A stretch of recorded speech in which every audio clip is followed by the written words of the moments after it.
আমি সুব্রত, হাওড়ার কাছে থাকি।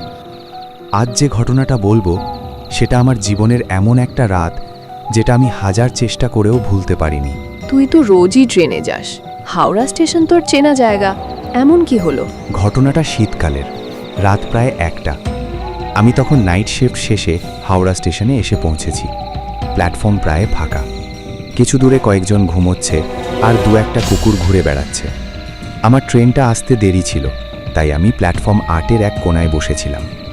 তারপর? হঠাৎ দেখি একটা মেয়ে আমার পাশ দিয়ে হেঁটে গেল, সাদা সালোয়ার, খোলা চুল, কিন্তু অদ্ভুত ব্যাপার, ওর পায়ের শব্দ হচ্ছিল না।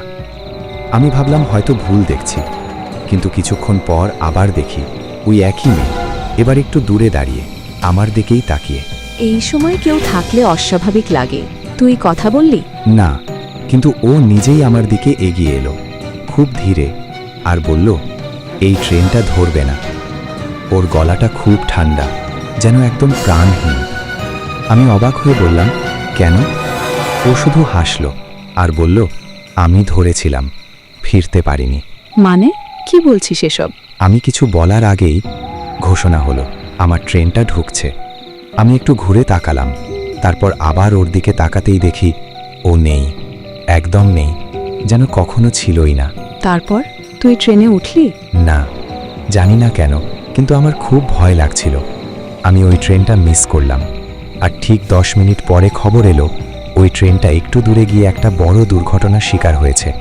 অনেক লোক আহত, কয়েকজন মারা গেছে। মানে তুই বলছিস ওই মেয়েটা তোকে বাঁচালো?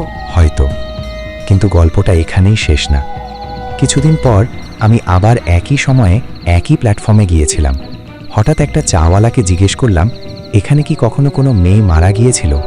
সে একটু চুপ করে থেকে বলল, হ্যাঁ দাদা, কয়েক বছর আগে এক মেয়ে ট্রেনে কাটা পড়ে মারা যায়, ঠিক এই প্ল্যাটফর্মেই।